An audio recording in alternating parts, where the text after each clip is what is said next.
हरे कृष्णा, राधे राधे भक्तों, आप सभी का स्वागत है आपके अपने चैनल पर संदीप भक्ति ज्ञान गंगा में।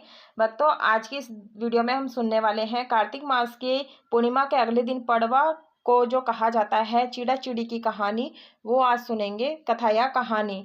तो देखिए, इस दिन आटे से घर बनाते हैं और आटे से चिड़ा चिड़ी बना करके घर के बीचों बीच में रखते हैं। उन्हें कपड़े पहनाते हैं और आटे के घर में घर का सारा सामान भी रखते हैं। चीड़ा और चीड़ी को खील बतासे का भोग लगाते हैं। इस दिन खिचड़ी बनाते हैं और आम का अचार रखकर ठाकुर जी को भोग भी लगाते हैं और खुद भी प्रसाद को खाते हैं। चीड़ा चिड़ी की कहानी कुछ इस प्रकार से है। तो देखिए, कहानी सुनने के लिए सबसे पहले आपने जल लेना होता है, जो कि हमने 1 लोटा जल ये रखा हुआ है भोग के, जो हमने भोग के लिए रखा है उसी से ही हम कथा सुन लेंगे। और साथ में अपने सीधे हाथ में फूल और अक्षत लेने हैं। तो चलिए, अक्षत और फूल ले लेते हैं। तो अपने सीधे हाथ में थोड़े से अक्षत और ये फूल लेने हैं। मैंने अक्षत और फूल ले लिया है। कहानी को हम शुरू करते हैं। तो कहानी कुछ इस प्रकार से है। तो देखिए, एक बात की बात है, जब 4 चिड़िया थी, वह चारों ही कार्तिक स्नान करती थी। पड़वा यानी प्रतिपदा के दिन उन्होंने सोचा कि खिचड़ी बनाते हैं। सभी ने मिलकर घी, चावल, दाल का जुगाड़ किया और खिचड़ी बनाई। सबने सोचा कि पहले नहाकर आते हैं, फिर खिचड़ी खाएंगे।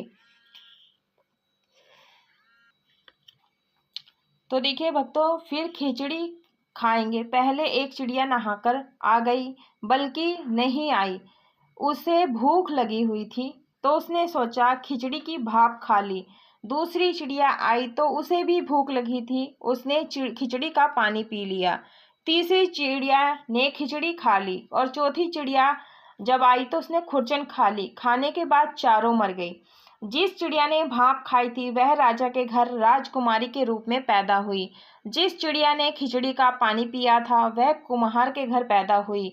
और जिस चिड़िया ने जो खिचड़ी खाई वह ब्राह्मण के घर जन्म लेती है। और जिसने खुरचन खाई वह हथनी के रूप में जन्म लेती है। कुम्हार की लड़की राजा के यहाँ दासी बन गई। ब्राह्मण की लड़की राजकुमारी की सहेली बन गई। हथनी भी राजा के यहाँ आ गई। राजकुमारी बनी चिड़िया को पिछले जन्म की सभी बातें याद थी। राजकुमारी का विवाह हुआ और तो उसने राजा से कहा कि मैं अपने साथ इस दासी और अपनी सहेली को भी ससुराल ले जाऊंगी। तो राजा ने कहा, ठीक है, ले जाना। राजकुमारी भी फिर नहीं गई। तो राजा ने पूछा, तब उसने कहा कि मेरे साथ इस हथनी को भी भेज दो। लेकिन हथनी जाने को उठी नहीं। और तब राजकुमारी ने उसके कान में पिछले जन्म की सारी बातें कह दी, जिसे सुनकर हथनी अब उठ जाती है। राजा यह सब देखकर और उसने तलवार निकालकर राजकुमारी से कहा कि सच बता, तू कौन है, नहीं तो मैं तेरा सिर काट दूंगा।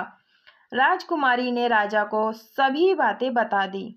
पिछले जन्म की सभी बातें सुनकर राजा बोला कि यदि कार्तिक स्नान का इतना महत्व है, तब हम भी जोड़े से कार्तिक स्नान यानी नहा करके दान पुण्य करेंगे। बोलिए दामोदर भगवान की जय, कार्तिक दामोदर भगवान की जय।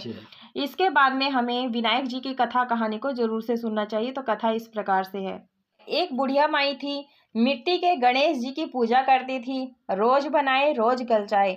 एक सेठ जी का मकान बन रहा था। वो बोली कि पत्थर का गणेश बना दो। मिस्त्री बोले, जितना हम तेरा पत्थर का गणेश गढ़ेंगे उतने में अपनी दीवार ना चीन लेंगे। बुढ़िया बोली, राम करे तुम्हारी दीवार टेढ़ी हो जाए। अब उनकी दीवार टेढ़ी हो गई। वो चीने और ढा देवें, चीने और ढा देवें। इस तरह से करते करते शाम हो गई। शाम को सेठ आया। उसने कहा, आज कुछ भी नहीं किया। वो कहने लगे कि एक बुढ़िया आई थी, वो कह रही थी मेरा पत्थर का गणेश गढ़ दो। हमने नहीं गढ़ा तो उसने कहा तुम्हारी दीवार टेढ़ी हो जाए। तब से दीवार सीधी नहीं बन रही है। बनाते हैं और ढा देते हैं। सेठ ने बुढ़िया बुलाई।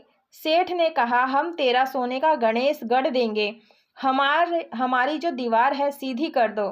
सेठ ने बुढ़िया को सोने का गणेश गढ़ाकर दे दिया। सेठ जी की दीवार सीधी हो गई।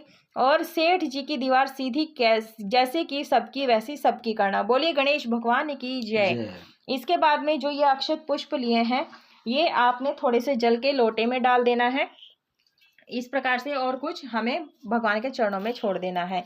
क्षमा प्रार्थना मांग लेंगे कि पूजा में रही कोई भी गलती हो गई हो तो क्षमा कीजिएगा। तो इस तरह से कार्तिक पूर्णिमा के अगले दिन पड़वा तिथि के दिन हमें ये घर बनाना होता है। जिसे मकान की इच्छा होती है वो इस तरह से आटे से या चावल से घर बनाते हैं।